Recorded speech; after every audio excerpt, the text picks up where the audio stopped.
ለራሱ ከሌሊቱ 6 ሰዓት የሚገርም እኮ ነው። አንዳንድ ሰው እንደውም ይሄን ፊልም ማታ ማታ ማየት ይፈራል።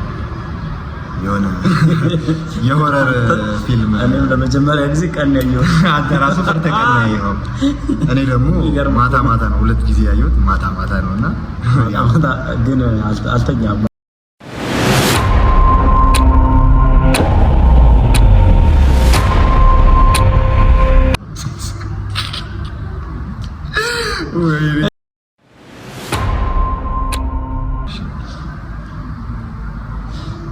ሰላም ሰላም፣ ይህ ዋይ ስኩዌር የተሰኘው ፊልም ገምጋሚ ፕሮግራም ነው።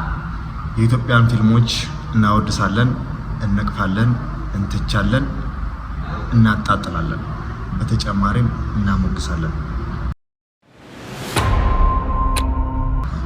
እንግዲህ በዚህ መሃል ምናሞግሳቸው፣ ምናነሳቸው፣ ምንጥላቸው አንዳንድ ነገሮች ይኖራሉ። በዛ መሃል በቃ ማለት ማናነሳቸው ጉዳዮች ስለማይኖሩ በዚህ ውስጥ አክተር፣ ዳይሬክተር፣ ሲኒማቶግራፈር ከዛም አልፎ እስከ ቤስት ቦይ እስከታች ድረስ ወርደን ኮንቲኒቲ ሁሉንም ልንገመግም ስለምንችል በዚህ መሃል ውስጥ ልናነሳችሁ፣ ልንጥላችሁ፣ ልንነቅፋችሁ የምንችላቸው አካላት ስላላችሁ እናንተ ሰዎች እኛ ለኢትዮጵያ ፊልም ኢንዱስትሪ ከእድገት አንፃር እንጂ እናንተን ጥላቻ እንዳልሆነ ተረድታችሁ ያለባችሁን ችግር ለማስተካከል ብትሞክሩ እኛም ለተችት ባንነሳሳ ያው እኛ እንኳን ስራችን ነው ኖርማል ግን እናንተም ስራችሁን በትክክል ብትሰሩና እርምጃችን የኢትዮጵያ ፊልም ኢንዱስትሪ ወደፊት ቢሆን የተሻለ ይሆናል ብዬ ስላሰብኩኝ እኔና ጓደኛዬ ተመካክረን ፊልሞችን ለመተቸት ሐሳብ ይዘን ቆርጠን ተነስተናል። እንግዲህ በዚህ ውስጥ የምናነሳችሁ አንዳንድ ሰዎች ትኖራላችሁ። ከወዲሁ ቅር እንዳይላችሁ ላሳስባችሁ እወዳለሁ። አመሰግናለሁ። እሺ፣ በተጨማሪም በፊልሞች ውስጥ የሚነሱ ሀሳቦች የኢትዮጵያን ፊልም ኢንዱስትሪ ለማሳደግ ከሚል ሀሳብ የተነሳ ስለሆነ ተመልካቾቻችንም ሀሳቡን ተረድታችሁ ለኛም የምትሰጡትን አስተያየት እንቀበላለን።